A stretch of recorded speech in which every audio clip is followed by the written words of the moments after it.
Summer is fast approaching, and I think it's time we took a little bit of stress out of our lives, isn't it? With HelloFresh UK, you can get all the ingredients and inspiration you need to make your meal times and your cooking experience simpler than ever.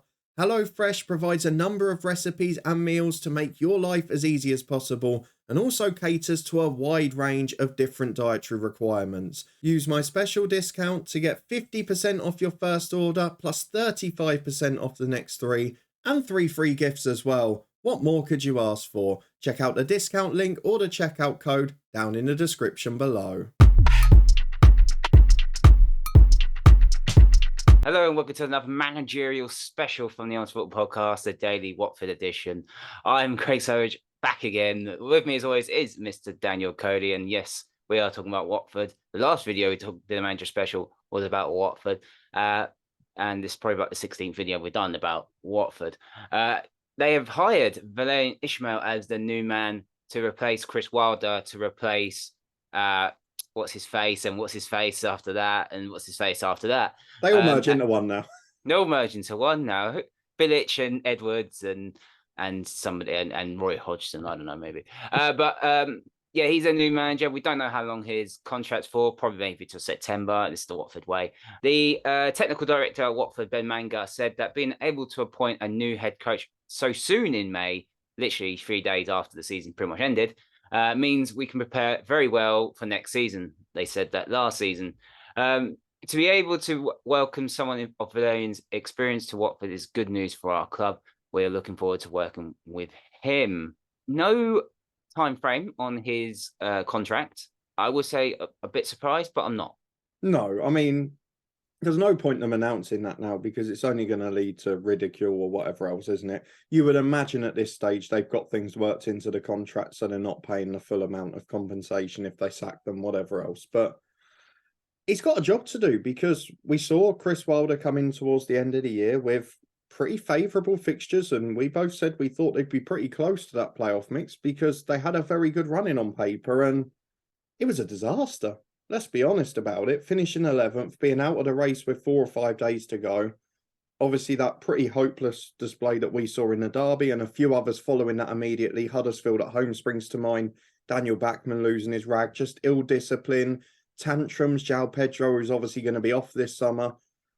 It was a really disastrous end to the season because I said it in the manager special last time. I thought they'd still sneak in and they were nowhere near. Did I say they weren't going to be in it? You said they'd miss out just, but I think we were both wrong because they missed out by a mile. And we both said they'd be in their pre-season, which obviously hasn't come to fruition. But there is no doubt on paper, no matter what you think of the characters and the problems behind the scenes and the way the club's run, the team has underperformed on the pitch this season, and it has been a source of a big rebuild that's going to be needed this summer. Of course, they're going to have the funds for that because João Pedro is going for massive money to Brighton, rumoured to be around 30 million quid.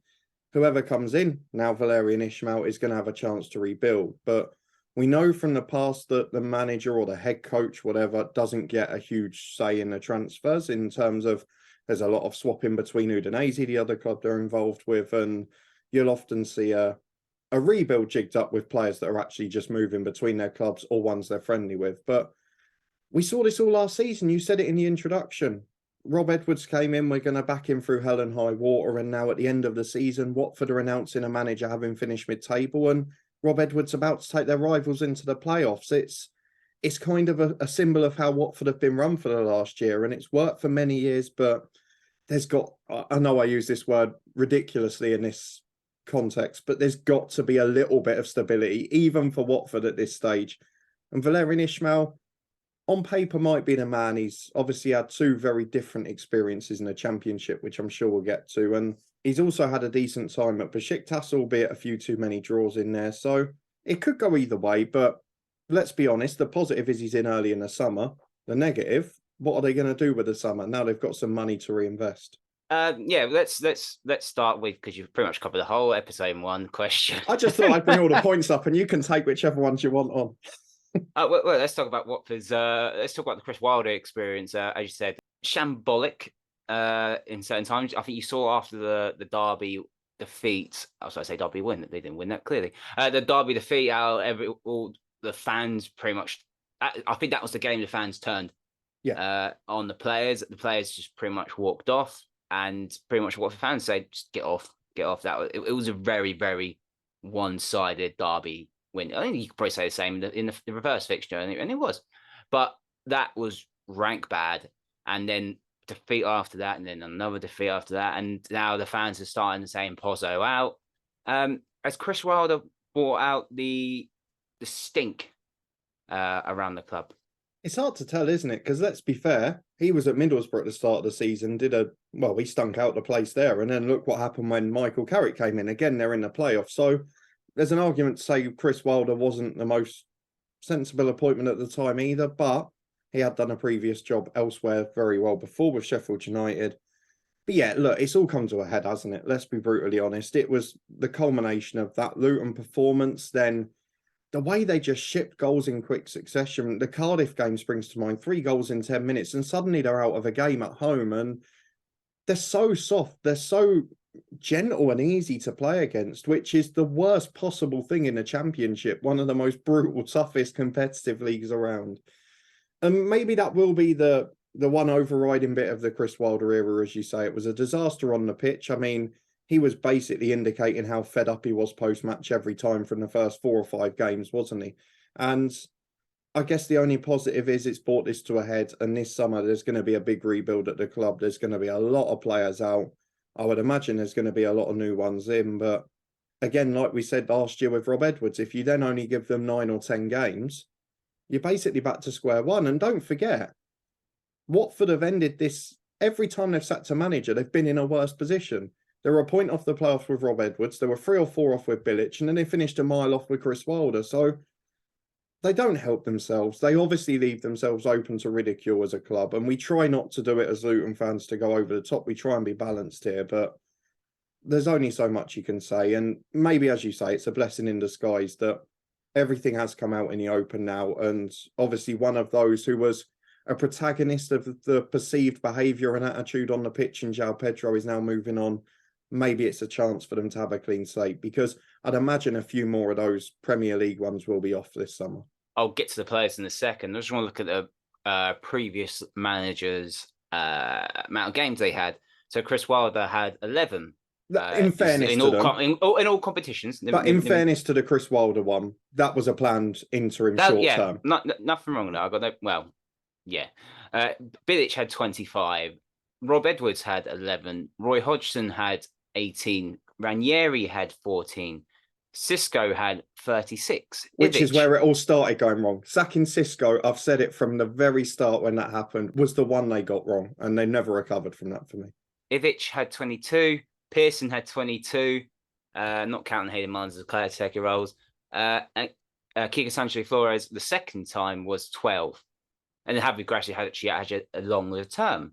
But got sacked 4 games after a cup final. Albeit they got beat by the best side in the world, but he got them to an FA Cup final and then got sacked 4 games into the season. The main thing, obviously, talking about those numbers there, is the longevity of managers. And it probably answer is going to probably straight away would be no. Will Watford finally change their tune and make sure that Ismael has more than 20 games? Well, look, Rob Edwards was the one that they physically, publicly planned to do it, and they didn't when they were in a decent position after a very difficult start to the season on paper. They weren't going to do it then. I don't see them doing it now. We've got the added element as well with Valerien Ismael, where obviously he worked literal miracles at Barnsley. He was phenomenal there to take them from, he took over basically in or on the edge of the relegation zone and took them to the playoffs, which no one expected. At West Brom, it just didn't click for some reason. And we both thought at the time it was a decent appointment. And obviously it didn't work out that way in the end. And it came down to style of football there to an extent, and not having a centre forward who could score goals. But he is a manager, and we saw it with both of those clubs, that can set up a team to defend well, which, to be fair, Watford desperately need. We talked about the way they collapsed in games, the poor defensive displays against Luton, Huddersfield at home, Cardiff at home. There were so many where it just went wrong very quickly. They've got to have that. They've got to have a spine of the team. They can't have that soft underbelly next year if they want to be anywhere near the top 6. We're going to have, no matter which way it goes, some big clubs coming down from the Premier League, which will make the Championship harder next season. So they're going to have to get their arses in gear if they want to be near the top 6. And going forward, they've had a lot of talent. They've still got good players there, but obviously those superstars as such are going to be on their bike. We would expect Ismael Assar to follow in the footsteps of João Pedro and leave the club, and that will leave us with a rebuild in attacking areas for them. But you look at some of the players that are there, they've got quality in that squad. And if they can build a solid spine behind it and get the right type of characters in, which is maybe where they need footballing people working on the transfers, and obviously it is a different technical director setup and whatever to what it was last summer, maybe then we'll see the best of Watford. But on paper, there's always the potential for Watford because they've still got parachute payments, they've still got good players in the squad, they've got a decent manager, but it all comes down to off the pitch. And if they start poorly, next season the fans will turn quicker, and I don't think many people would blame them. No, yeah, we're just going to get on to players. As you said, João Pedro's gone to Brighton, you said, for 30 million.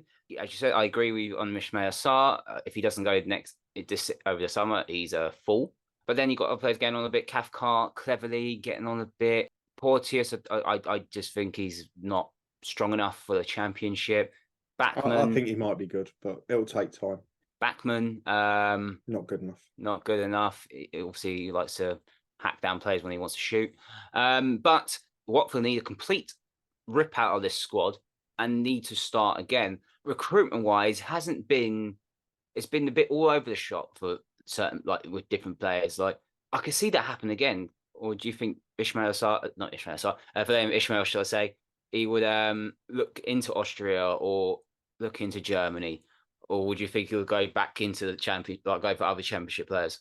It's an interesting one, isn't it? Because quite often, even in their Premier League years, they ended up with a wide array of nationalities and players from different leagues in their team. And obviously, we've got that Udinese factor we talked about. But I mean, while you were doing that, I was just running through the squad, and there's very few players in their peak, really. You've got a few players that have come from abroad who are a little untested. You've got a fair few young players who are out on loan or just coming through.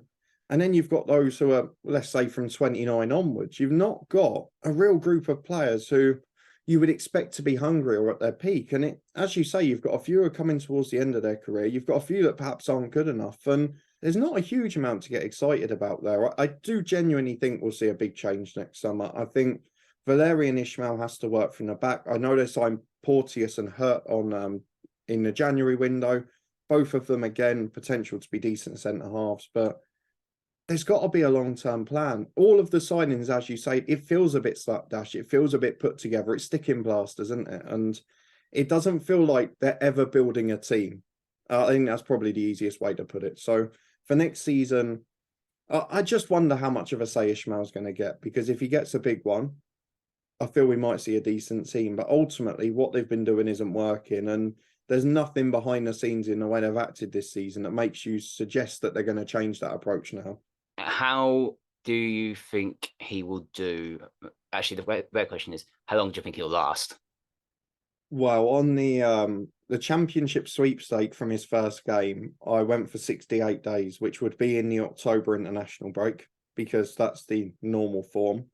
I do genuinely hope he does all right. I quite like him as a manager where I've seen him elsewhere, but obviously not an ideal club for us. Hopefully, sorry, Watford fans, as a Luton fan, we might not have to worry about it next year. That would be the ideal scenario, but I'm not incredibly optimistic with Borough in the playoffs. But yeah, I don't see him lasting a season, if I'm being honest, because how can you predict a Watford manager to last a season? I don't think most Watford fans would predict that. But I hope at some point they just stick with a manager and actually build the club again, because ultimately it's been shambolic, hasn't it? So I hope he does okay. I don't think he will. I'm going to say October international break. And I know you're putting faces at me, but you know me, I'm a very balanced and measured football fan. I'm not tribalistic for the sense of this podcast. They need to build something and they need to stick by it. Can't keep swapping and changing, because everyone has a different idea on what they want to do.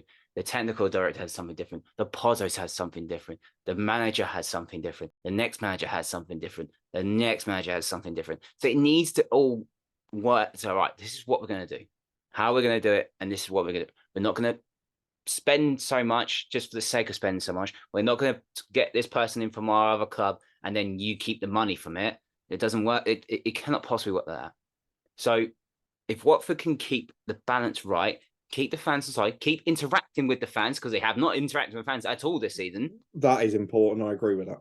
And I think they're getting charged for that at Watford. I think, or the EFL doing something about that. They need to all stick together and have, well, believe. I think the fans will believe in Ismael anyway. The problem is here, and we've got to take this bit from the balance point of view, is we say that, and we've probably said it in 3 or 4 Watford manager specials in the past. What are the chances of it happening? Because we saw with Rob Edwards, the guy who was in there who said we're going to back him through hell or high water, he was just made a scapegoat and knocked out the door as soon as Edwards went. So is this technical director going to be gone in October? Because he did a lovely interview about Valerien Ismael. Is it his guy? Is he going to be gone if Ismael fails in October?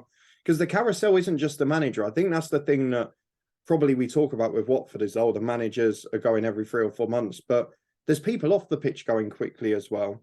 The player churn, obviously, every time they get relegated, promoted, there's flips with Udinese to try and beat financial fair play and whatever else. But there's no consistency anywhere. It's not just the head coach, is it? And I think that's the problem with the Watford situation is at other clubs, you have a big turnover of manager, but you've got a core of players, you've got a core of coaching staff, you've got a core of people in the boardroom.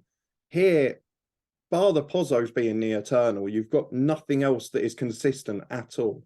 It's a complete mess. And I say hopefully, I don't as a Luton fan, I hope they don't. But for football sense point of view, if they can all get on the same page, it'll be fine. So going back to my own question of how long do you think Ismael will last? September. Well, that's what I was going to say. After all of that, how long is Ismael going to last? September, guys. September. After the transfer window shuts, when they haven't really recruited, probably haven't recruited a striker, when they probably desperately need a striker.